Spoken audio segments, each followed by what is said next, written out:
അത് ഞങ്ങളോട് ആദ്യം പറഞ്ഞത് അതാണ്. ഈ കോയും കുഞ്ഞാപ്പ് എന്നുള്ള കഥാപാത്രം വീട്ടിൽ വെച്ചിട്ട് വേണം ഇങ്ങോട്ട് വരാൻ.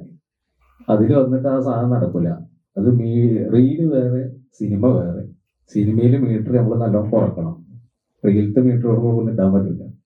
അപ്പോ അത് തന്നെ അത് ഞങ്ങളോട് പറഞ്ഞതുകൊണ്ട് പിന്നെ ഞങ്ങൾക്ക് നിങ്ങളെ മൂന്നാമത്തെ സിനിമ ആയതുകൊണ്ട് കുറച്ചൊക്കെ ഒരു പിടുത്തം ഉണ്ടായിരുന്നു എന്താ ചെയ്യണ്ടേന്നല്ലേ. അപ്പോ അത്ര വലിയൊരു പ്രശ്നം വന്നിട്ടില്ല. സെറ്റായിരുന്നു. ഇപ്പോ ചോദിച്ച ചോദ്യത്തിന് ഫസ്റ്റ് നിങ്ങൾ തന്നെയാണ് കണ്ടന്റ് എഴുതി നിങ്ങൾ തന്നെ ചെയ്യുന്നോണ്ട് നിങ്ങൾക്ക് ഇതിൽ മാറ്റം. ഞങ്ങൾ എഴുതലൊന്നുമില്ല, ഞങ്ങള് സ്പോട്ട് കണ്ടന്റ് ആണ് രണ്ടാളും ചെയ്യാറുള്ളത്. അപ്പോ ഈ പടത്തില് ഡയറക്ടർ എന്താണോ ഉദ്ദേശിച്ചത് അതിന്റെ സാഹചര്യം ഒത്തിട്ടുള്ള ഓരോ ഡയലോഗ്സും കാര്യങ്ങളൊക്കെയാണ് ഞങ്ങൾക്ക് ഇതിൽ തന്നത്.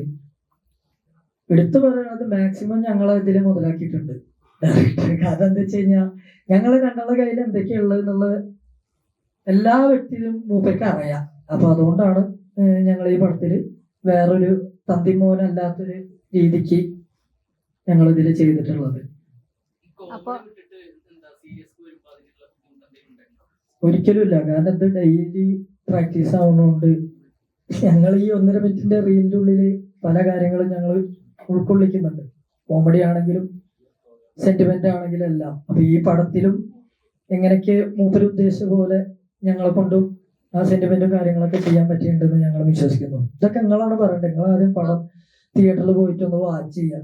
ജൂലൈ 3-ാം തീയതി റിവ്യൂ കഴിഞ്ഞപ്പോഴേ കണ്ടവരൊക്കെ പറഞ്ഞിട്ടുണ്ടായിരുന്നത് ഷിക്കു മൊത്തത്തിൽ കരയിപ്പിച്ചു എന്നൊരു സീനില് ലാസ്റ്റ് ക്ലൈമാക്സ് വന്നപ്പോ അപ്പൊ കഥാപാത്രമായിട്ട് ജീവിക്കുകയായിരുന്നു തോന്നിയായിരുന്നു എന്ന് പറഞ്ഞു. കൂടുതലായിട്ട് അഭിനയിക്കേണ്ടി വന്നിട്ടില്ല. അപ്പൊ എന്ത് തോന്നി ശരിക്കും? സന്തോഷം തോന്നി. കാരണം ആദ്യമായിട്ടാണ് ഒരു സിനിമ ഇന്റെ തല ഇങ്ങനെ ഇരുന്ന് കാണുമ്പോ അതിലൊരു കയ്യടി വരില്ലേ തിയേറ്ററിന്. സത്യം. കാരണം നമ്മളൊക്കെ ഏറ്റവും വലിയൊരു സ്വപ്നമാണ് എങ്ങനെയൊക്കെ ഒന്ന് സിനിമയിൽ കയറി പറ്റി നമ്മളെ കഴിവുകൾ എന്താന്നുള്ളത് പ്രേക്ഷകരെ കാണിപ്പിക്കാന്നുള്ളത് ഒരു ചെറുപ്പം തൊട്ടുള്ള ഒരു ആഗ്രഹം കൊണ്ട് നടക്കുന്ന ഒരാളായിരുന്നു ഞാൻ. അപ്പോ ഈ പടത്തില് അങ്ങനെ എനിക്ക് മാത്രമല്ല, ഈ ലാലയ്ക്കൊക്കെ സെന്റിമെന്റ് സാധനങ്ങളൊക്കെ ഉണ്ട്. അവസാനമായിട്ട് അതില് ഒരു ഡയലോഗ് പറഞ്ഞപ്പോ ഒരു സങ്കടം വന്നു, എനിക്കും വന്നു. Thank you. അതിന് ജുനൈസ് ഖാനോടാണ് നന്ദി പറയണ്ടത്. Thank you very much. അതേപോലെ നിങ്ങളുടെ ഇപ്പൊ നിങ്ങൾ വ്ലോഗ് ചെയ്യുന്ന കുഞ്ഞാപ്പു കോയ കഥാപാത്രങ്ങൾ എന്ന് പറഞ്ഞാൽ ശരിക്കും വേണമെങ്കിൽ ഒരു സിനിമയ്ക്കുള്ള ഒരു സ്കോപ്പുള്ള ഒരു 2 കഥാപാത്രങ്ങളാണ്. അത് ഇപ്പൊ അടുത്ത് വാഴ എന്ന് പറഞ്ഞ സിനിമ ഇറങ്ങിയപ്പോ ഞങ്ങൾ ആദ്യം സംസാരിച്ച ഒരു വർത്താനായിരുന്നു, അതിലേതെങ്കിലും ഒരു തന്തിമോനായിട്ട് നമ്മള് രണ്ടാളുണ്ടെങ്കിൽ ഒന്ന് ആലോചിച്ച് നോക്കടാ. വാഴ 1 ഇറങ്ങിയപ്പോ അത് ഈ കൊമ്പങ്കാട് തറവാട്ട് എന്നുള്ളത് ഒരു റീലായിട്ട് തന്നെ പോട്ടെ. കാരണം അത് സിനിമ ആക്കി കഴിഞ്ഞാൽ ഞങ്ങൾക്ക് പിന്നെ അതോടുകൂടി തീരും. അങ്ങനെ ഒരു വേഷം ചെയ്യാൻ താല്പര്യമുണ്ട്.